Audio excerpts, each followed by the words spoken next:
Hello. Hope everyone's well. I know the suspense has been killing you all. Butterflies building up.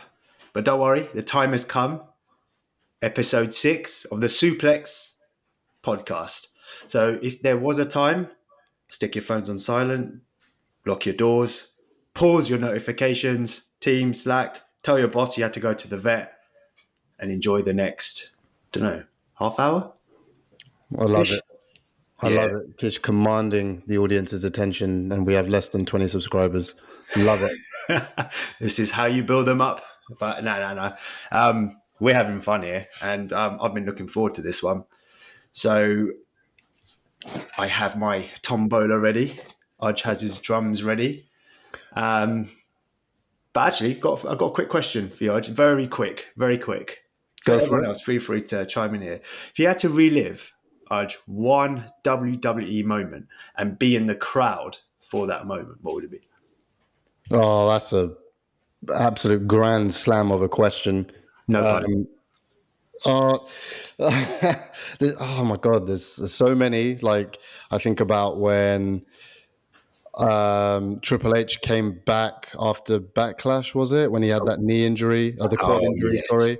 Yes, I remember that. I think it was the Raw after Backlash. I might be wrong there, but yeah, that. There's when even Undertaker came back as the American Badass when it was Triple H versus The Rock in an Iron Man match. Even though they botched it, that would have been amazing to be a part of. Rock v Hogan or Rock v Austin at WrestleMania. Yeah. There's so many, but for me, like personally, just thinking of a vivid memory that's quite recent, within the last decade or maybe just over a decade, would be when Ziggler cashed in and won the heavyweight title for the first time. I knew it. Yeah, I remember. Alberto Del Rio. The crowd were phenomenal, and Ziggler was, that underdog that was supposed to be on top, and it was his rise. And for some reason, he never got the push. But I would have loved to have been a part of that. What about you? Yeah. Well, I think for me too, there's one when Shane fell off the Hell in a Cell cage onto the table. Fell off, or he jumped. I can't remember, but it was just such a heart in the mouth, heart in the stomach, whatever you want to call it. Yeah, that was quite recent. Yeah, Attitude Era. I mean, it was, that for me. Sure, Attitude Era. You're not thinking about Mankind, are you sure? It was Shane. No, it was Shane. Shane McMahon. I think he fell off, to be fair. I remember. I remember. I don't know. You might be wrong, but okay, fine. Either or. What a moment. And and the other one was when Steph was captured. And everyone was trying to take it in turns to try and save her, and then all of a sudden you just hear the glass break and you know who it is, and you're like, what a moment. Someone, for God's sakes, someone save Stephanie. Yeah. What a moment. Austin comes out, saves her for Undertaker. Yeah, that was cool, man. That was like the Dark Wedding. It was called the Dark Wedding. That's it. Yeah. The adrenaline, just like the feeling. Anyway, it was just euphoria. Yeah. Anyway, keen to hear what you all think as well. Anyway, let's get to it. Drum roll. Make one up if you have to. For some reason, the sound effects aren't working, but I'll enter it in post-production. Don't worry. Can do it for sound effect. Right, so what do we have here? Oh my God. Who'd be the best, worst lawyer / attorney fighting your case? Oh my God, okay. Very interesting. Ooh. Best or worst lawyer / attorney fighting your case, or like solicitor? What is it? Sorry, I'm not in this field. What is the main difference between a lawyer, attorney, and solicitor? They all do the same thing. I think solicitors aren't really people that stand up in court, right? They don't fight your case in court. They're more solicitors do like the legal paperwork, commercial and all that, right? law. Yeah, they're when you're helping to buy a house, or if you're trying to put in if you're trying to claim compensation, that kind of thing. They don't actually sit there and fight your case, kind of thing. It's not like Suits. Do you know what I mean? They're like attorney, I don't know, that lawyer. These are guys that actually stand up with you and help Well, you. anyway, people get the gist of what we're trying to say. Yeah. In Anyway. typical films, when it goes, Your Honor, Yeah. I hereby declare, or whatever. Yeah. So you can now start to build a picture who's going to be best. And shall we start with? What do you want to do? Should we start with WWE? Yeah, let's go with wrestlers. We haven't. I think the last one we did was football, so let's go with wrestlers. Oh God, this is brilliant. All right, who's coming to mind, Nudge? Oh, you want me to go? Okay. Yeah, go on. All right, you want me to go? So this one, I actually thought about post. That teacher episode that we did. Yeah. And I was like, when the recording went up, I was like, damn it, why didn't I say this guy? I was still happy with Steven Richards, even though you weren't. But then I thought about this guy, and now he's come to mind for this, because for someone to be an attorney or lawyer, they need to know the facts. They need to have all the information to hand. So I'm going to translate that to WWE. They need to be good on the mic. They need to be good in their promo. They need to be articulate. Yeah. I'm gonna go for Damien Sandow. Thank you. Oh, yeah, nice. Damien Sandow, like I said, articulate. He can speak well. He knows how to command an audience, and he'll fight your case, and then he'll say thank you at the end of it. So he's courteous. He's kind. He'll probably be there on the court in his robe with that towel around his neck. But I love the guy, man. What a G. That's all I really got to say about that, to be honest. So I'm going to say Damien Sandow. What do you think?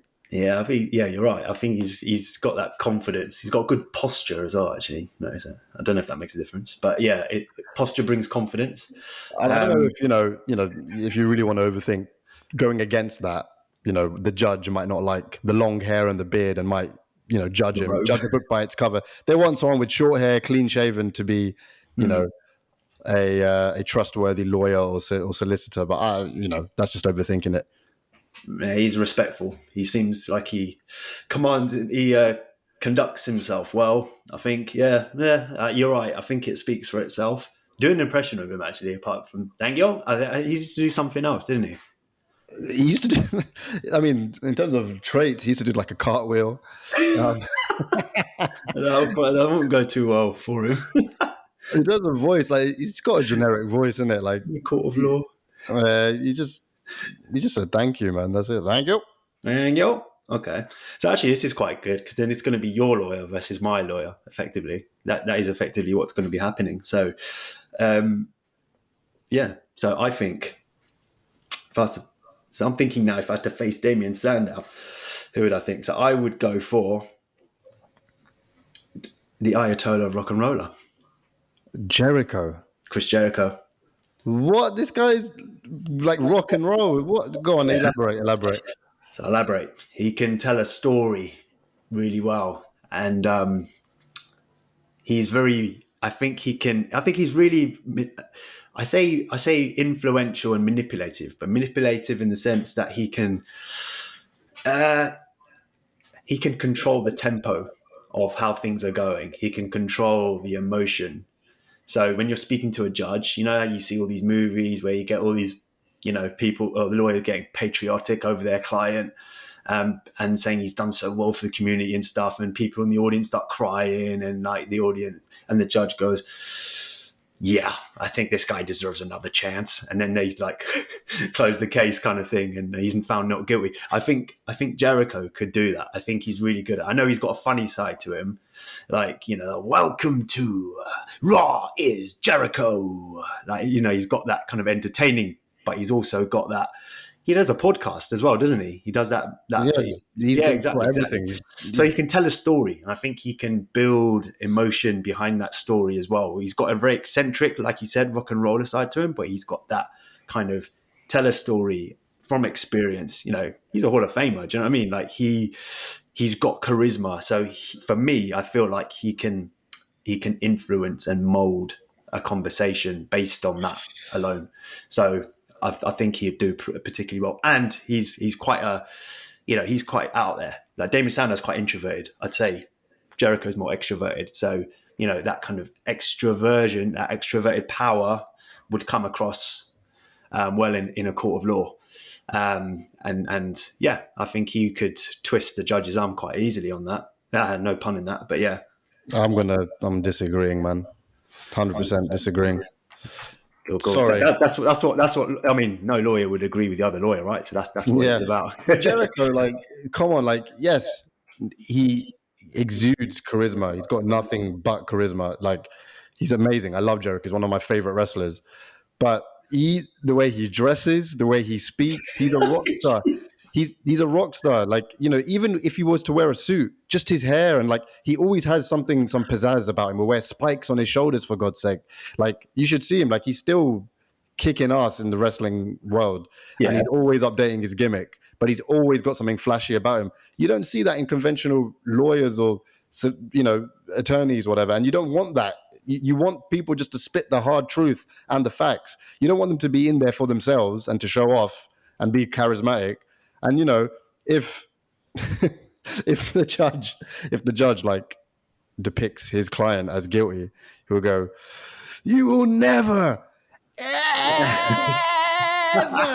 the same again." I doubt he'd ever do that, to be fair. But what he might say is, "My client is the best. I mean the best." Oh, you remember that? That was that was with Rock, Kurt Angle, and Steph, innit? Or Shane, was it? Yeah, that was good, man. Anyway, so yeah, I don't think he would. Yeah, he wouldn't be too eccentric, but he would command respect. People would listen to him. The judge would definitely take him seriously. I mean, but anyway, that's just my opinion. Let's see what everyone else thinks. Without going on it too long, you don't think there are other wrestlers who are charismatic and command respect that are still better choices than Jericho? I think there are. Possibly. I remember we're thinking top of our heads here, so I've just kind of gone what. All right. Yeah. Anyway, right. Over to you, player. Nah, don't. Okay, so football time. No. Yes, it's best footballer now. Yes. No, hang on. No, sorry. I'm completely losing my mind. Yeah, you're right. Worst wrestler. No, worst wrestler. You're right. We're losing it here, Raj. Yeah, I am. We're losing subscribers here. It's been a hard day at the office. Okay, so worst wrestler. So I went with Damien Sandow for the best. Yeah. So for the worst, I need to think about someone who's completely polar opposite, man. Someone who's not a good talker. Okay, well. Okay, in that case, then I've got it then. So my worst lawyer from wrestling would be The Undertaker. And the reason being is because The Undertaker, in his character, he hardly spoke. And when he did, there were really long, elongated sentences that he would make a point, and that point would last 2 minutes. It's just like his entrance. You know where he's going to be by the end of his entrance, in the center of the ring, but it takes him a bloody decade to get there. It's the same with his promos. However, his promos did captivate an audience, but he didn't say much. The contents of his promos were so small, but he used to drag it on just by, enunciating his words, by elongating them, and really just creating that sort of feel. So he wouldn't be able to get his client's point across, right? Not only that, outside of the ring, in the Attitude Era, he was one of the rare people that tried to stay in his character. So he's famously said, in his recent interviews, that he used to dress in black. Oh, did he? Okay. He used to dress in black. He obviously didn't wear the whole bloody gown and all of that, the hood and all of that. But he used to dress in black. He used to not talk, never say, take any photos with any fans, none of that. When he was like in airport transfers and stuff like that. So, that again screams that in real life he doesn't talk much. Then when he went to American Badass, yes, he was a bit more of a talkative Undertaker, but he still wouldn't cut as many promos as the likes of The Rock or Austin, blah blah blah. So he still was a bit of a silent dead man kind of thing. He was like a biker grunger, just to the point. And even now, that's good then. Yeah, so it's good. So he's not So he wouldn't be. Hang on. No, if he's to the point and just says what he needs to say in a short space of time. No, but that's the thing. When you're a lawyer, when you're an attorney, yes, you need a bit of conciseness. I agree, but you also need to really dig through the facts, and you're going to be talking a lot. You're going to have someone like Paul Heyman. Damn it, Paul Heyman would have been an amazing one, by the way. Oh my God! Yeah, defending my client. Exactly. But we've already said Paul Heyman. We have already. Yeah, that's why I haven't. Yeah. And also, I was actually going to say Lyndon McMahon for the best, but I'm going to step away from that. So yeah, but back to Undertaker. Yeah, he doesn't say much. Even depending on even if it's the dead man gimmick or the American badass gimmick, he doesn't say much. He's just a grunge who spits out. What's it called again? What's the thing that tobacco? You know when they chew tobacco, yeah. But it's called something, isn't it? What's it called? I know the Indian way. Indian word for it. Maybe that would resonate, but yeah. Yeah, no, there's a word for it though. And then also recently in interviews, so now he's himself, right? He's Mark Galloway, and he's just himself. But even now, he's really chill. Like he even in interviews and stuff, he's a bit more chill with the way he delivers his words. I don't think he cares about the facts and wanting to, dot the I's and cross the T's. He's not that type of guy. He's either super dead man dark, doesn't say anything, or he's just chill and he's just like, okay, yeah, whatever. He's just a biker grunger at heart. So yeah, man, Undertaker. And, he will say at the end of his promo in the courtroom, and your client will, by the end of this, rest in peace. Psych out the judge, huh? I don't know. I don't see him as a lawyer. Definitely, I don't think he's a characteristic. But I mean, he's not a man of many words, which I think normally human behavior. If you're not a man of many words, people listen to you more. So that's the only thing I would say. But you justified it. Fair play. Taker. Go on. I'm going to go with the world's strongest man, Mark Henry. I think he'd be an absolute... I just think he'd be a diabolical lawyer. I think he'd be awful. He'd be awful. You'd just be like, I've got my client here. I feel his pain. I feel the burn. I'm up all night, tossing and turning my sheets. You are imitating what he said in his interview when Owen Hart passed away. That's the only. I mean, yes. That's the one. Those are the few sentences that I can recall from Mark Henry. What about this? Huh? What about that's what I do? It's what I do. Yeah, but he'd have to win the case for him to say that. He's not like Undertaker. He wouldn't say "rest in peace" right at the beginning. He'd say it at the end. I think with Mark Henry, he's just kind of like a bit like Undertaker. Actually, he kind of like labors his words. So the burn, toss and turn. Oh my God! Yeah, my client's innocent.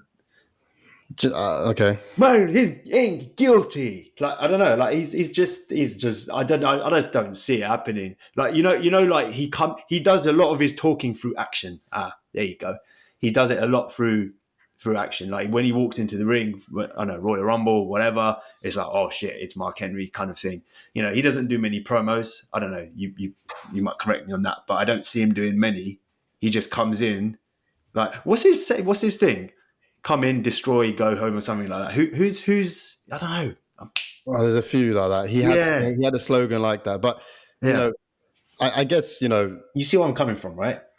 I see where you're coming from, but to give you the benefit of the doubt, like you don't know about his infamous promo that he did in was it 2011 or 2012? So this is like a very, not infamous, right? A legendary promo that he did. He came out with a pink blazer and a tie and trousers. So first of all, he looks like that in court. So first of all, he looks like he's in a courtroom, but not the pink blazer, obviously. And he basically did a promo. He convinced everyone that he was leaving. He was basically saying, "I'm retiring." And he started crying in the middle of the ring, everyone was like, "Oh shit, this is legit. He's retiring in front of us."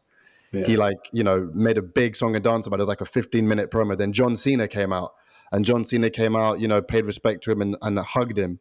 And then when he hugged him, Mark Henry grabs John Cena, gives him the world's strongest slam, and then gets the mic and goes, "That's what I do." And he goes, "I'm just getting started. I'm just getting started." So he was joking.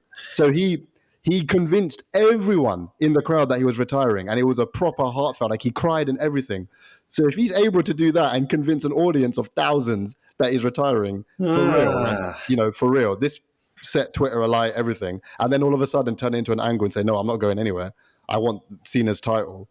He's good at what he does in terms of Good point. Yeah, manipulating the truth, and also don't forget he's played a really vast array of characters. Man, he was like the henchman on the Nation of Domination.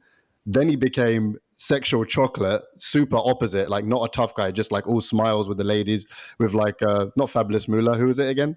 Mae Young. Mae Young, that's it. Mae Young. Then he became world's strongest man, Mark Henry. He's been face and heel. So he's got multiple personas. He knows what to do with words. He knows how to manipulate an audience. So I don't know, man. I don't know. I think from what you've described there, it sounds more like he's taken on all these characters and taken on all these, like being a heel, being good, whatever. Like I think that's all present and just through his physical attributes in the ring. I think that does a lot of the talking. I don't know. Yeah, you know more about him. I just don't think he's that influential unless, it's a female judge and he goes, "Insexual baby." You don't want to get it all too. Let's see how many people actually remember this theme song and know what Kish is doing. Old school.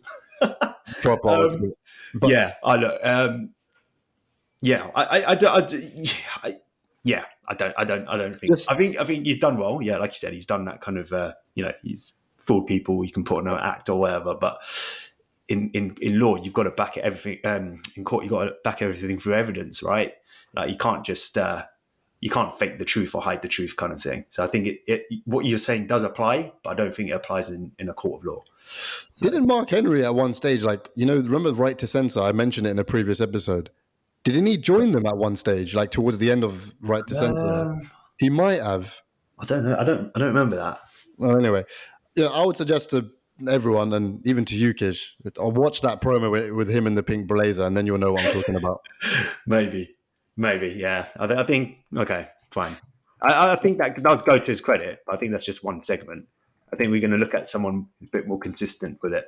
All right. Probably worse, to be fair, but I just don't see him as a lawyer. No, fair enough. I just like always playing devil's advocate. Okay. But right, that wraps up the WWE side of things. Cool. Let's try and blitz this one through. But it's also something I've been looking forward to. Football side. Let's do it. You can start with the start if you like. I've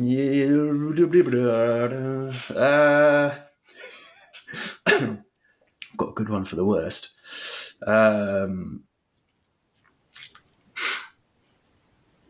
Okay. I think, okay, fine. Best, I'm going to go with Mourinho. All right. Elaborate. Because he'll know what he needs to say and what he doesn't need to say. And he will say at the right time, his delivery. I prefer if I don't speak. If I speak, I get in trouble. So I prefer I don't speak. No. He's innocent. Because I say he's innocent. You prove him guilty, then you come to me. But he's innocent. I can't do his impression well, but I think he would. He's great. He knows how to respond to things quite well. He's got a good. I think he generally knows the good things that sometimes when you see lawyers, and if they're asked, and if their clients ask a question, their lawyers are like saying, "Don't say anything, say no comment, whatever," that kind of thing. He'd be good at that. He'd be good at instructing his client when to speak and when not to speak. I think Mourinho, he's good because he's so well. He's so used to having press conferences, being in front of the camera, having a mic in front of his face. So he knows he's constantly being scrutinized by the media. And he's just got a knack of it, a knack of responding. He's been in trouble in the past, don't get me wrong, but I think he's got a good knack for it. What do you think? I see your point. Yeah, from that standpoint, in terms of not answering questions he doesn't have to, and not accidentally getting him or his client in trouble. I think he'll be really good at avoiding and dodging those questions. Yeah. But when it comes to the meat and potatoes of the argument, like having to sift through information and justify things, I think he would be too lazy to do it. He would just end his sentence quickly and just be like, "Okay, moving on." Like he wouldn't. I can't imagine him speaking for so long. And it's exactly what you've just described regarding his sort of abrupt ending and just trying to just shut things down. He wouldn't be very cooperative from that standpoint, I feel. I think it's just, I don't know. Yeah, he wouldn't, maybe he'll get moody, right? Yeah, I know what you mean. But then at the end, if he goes, so Mr. Mourinho, why are you proving your client innocent? Because I'm this visual one. Well, there you go. And that's not a good enough answer, right? He wouldn't say that though. Yeah, okay. I just think, he can handle it. He'll handle his way. He's probably been to court before for all the shit he says to refs. Well, that doesn't make him a good lawyer, then, does it? I don't know. I think he'll know what he's doing, and I think he'll advise his client accordingly. Anyway, so that's me. All right. So yeah, this is another one of those scenarios where managers work out better than the actual footballers, the actual athletes. So it is a bit skewed, but without trying to overthink it, the one that came to my head was Jurgen Klopp.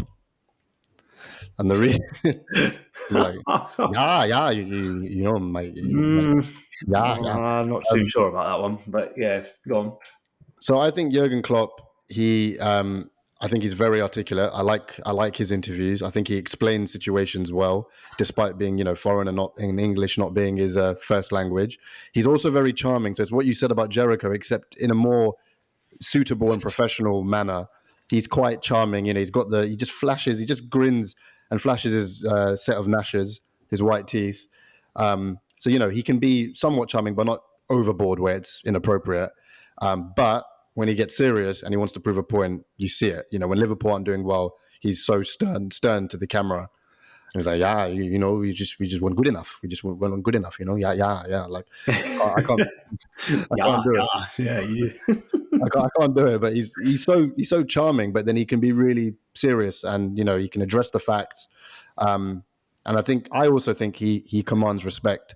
Some managers command respect, but they're just overly strict, and it's just like, you end up disliking the guy. And, I'm not a judge. I don't know how it works, but sometimes that can work against you. Even if you're telling the truth, if someone's not likable, the judge is less inclined to let them have those extra few seconds to say a few more words before their time runs out. Whereas Jurgen Klopp is just someone that's, I think he'll be given time. I think the judge will end up, liking him, whether he's telling the truth or not. I think he'll have a good relationship with the client. He's also very... he's emotional as well, so he'll understand where the client's coming from. He'll invest in their emotional side as well. He's compassionate. He's passionate as well. You see him for Liverpool. You see him with his players. You see him at the end of a game going to the. He'll go to the crowd and go, yes. Yeah. No, did he say yes? Is that what he goes? Yeah, he just fist pumps, doesn't he? Yeah. Or does he go? Yeah. He's definitely got passion. Yeah, I agree. I think the thing like gets mixed up with his words a bit when he goes, "What is brain fuck? Brain fuck?" Yeah. I think I think he is the perfect hybrid of passion and profession, and that's why I think it's him. Like, for example, we use Ten Hag and Arteta for our teacher ones, right? That you could argue they would also make good candidates, but they're also a bit more on the professional side. I don't know. I just think in a courtroom, despite what I said against your point about Jericho, you need a bit of charm, a charming side. No, but Jericho's overboard. Like, he's overboard. That's too much. Like, he's inappropriate. That's because he's a natural entertainer.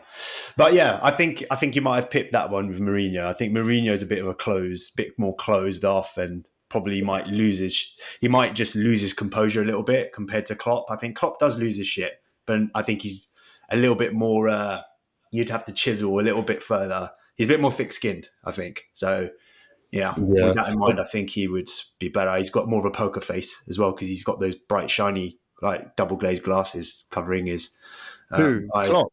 Yeah. Oh, I Well, don't know. I don't know if he's got more of a poker face, man. You know, when you set Klopp alight, when you get him angry, have you seen his face when he's gritting his teeth? It's scary, man. oh yeah, I've seen that. That's on the touchline though. Yeah, but he's done that in interviews before when someone's pissed him off in a question. I've seen it. I think every manager has, to be fair. But yeah, But cool. yeah, look, that's a good one for the audience. For the well, yeah, they are an audience. For the comments though, I think it's good to see what they think because they're both two powerful, very high scrutinized, very successful managers. Yeah. So now worst. Yes, You gonna go? yes, I'm gonna go with. So while we're on that, I guess while we're on managers, I'm gonna go for Conte. Oh my god. Okay, go on. Because he's look, Conte. I don't even fucking understand what half the things he says, and he says it so quietly. Like, yes, yeah, he's my client, innocent. He is good. He's done good for community. But what he does wrong. I speak with him. He promised not to do this one again. So we innocent. Oh my god. I think the point about not being able to speak good English, it's a cop out one, but the quietness, like the quietness combined with the impression, I'll give you that. Yeah, I think he just misses, like, you know what he does? If you've got a whole sentence and you've typed out a whole sentence, there'll be words in that sentence that he won't say. So if you say, like, my client is definitely innocent, he would just say, "Mia client innocent." Like he'll just won't join the sentence up. Do you know what I mean? Like he'll just miss words. I think that communication could let him down from a persuasiveness in terms of persuasion. So yeah, I don't know if that speaks for itself, but at the same time, you've heard him in interviews. He just doesn't really set the world alight with his words and stuff. Apart from his message to Harry Kane while he was like on the hospital bed, congratulating him. He's like, well done, Harry. We are all proud of you for getting this achievement. Anyway, so I don't think he'd be great. Yeah, no, you've justified that well, to be honest. It didn't come to my mind at first, but yeah. He doesn't show like passion with volume of his words, or Yeah, when I mean volume, I mean both in loudness but also in the amount of words he speaks. that's You true. get me? Yeah. So it works, man. I think that's a really good one. So my worst is tough because I was like, let me think of a footballer because I think a footballer would be the worst. But I'm trying to be a little bit more creative here. Nothing sprang to mind straight away. I was going to say Elise again, but I said that before. You could say him for the worst for any. He just doesn't talk, innit? Your client is guilty. Anything to say? Nope. Nope. Sure. Thanks. But I'm not going to go with Elise. It's boring. So I'm going to go with Gareth Southgate. So Gareth Southgate, I just think, overall I like him. I do like Gareth Southgate, but he's just such a pushover, man. I just like, I think the players that my client, yeah. Well, he's not really. I can't really do a good impression, but he's such a softly spoken manager with, in my opinion, with no authority, kind face, just gets shat all over. I swear you do a good Southgate impression. I think he plays it safe. I think that's what it is. Like, yeah, so, I don't know. I'll try. If you get, well, he's been training, but we've decided not to help him in this situation, we feel it's probably best for him at this particular moment. But Yeah, I don't know. It's just like you're like, all right, what do you say? Go on. You're kind of like, you're and kind of like, I've always noticed he starts his sentences with "I think," and it's like if you keep saying "I think," it doesn't mean you know. You know, like, you're supposed to know that your client is guilty, innocent. Sorry, so you don't want to go. I think he could be innocent, but the players like. So I don't think he's convincing enough. I don't think he's authoritative enough. I don't think he hasn't got a presence. Like, with all due respect, I don't know why he's coming to my head. Do you know who he reminds me of? who? He reminds me of Neil's dad from In Betweeners. Like, Neil. and he goes, I'm not a paedophile. I'm not gay. I'm not gay. I'm not a paedophile. Yeah, I see what you mean. I think pushover is the right word. It's And I think, proper pushover, proper like always on the defense, proper pushover. yeah. But I don't know. Don't get me wrong. I like Southgate. I just don't think it's Gareth Southgate, aka Neil's dad. Well, look, I think that's great. I think these are some great ones. So let's call it there. I think that is some really good selections. I'm really tied between these ones here. So we've got Damien Sandow, Y2J is the best, Undertaker, Mark Henry as the worst, Mourinho, Klopp, that's a close one, and then Conte and Southgate. So lots to muddle through there. Let's hear what everyone else has got to say. I'm pretty tied, if I'm being honest. I think this is one you have to really kind of think hard. Cool. Well, let's wrap it there, guys. Another classic episode of the SIUUUPLEX Podcast. Hope you've all enjoyed. And the SIUUUPLEX Podcast. Thank you, everyone. Thank you. We'll catch you on the next one. Bye.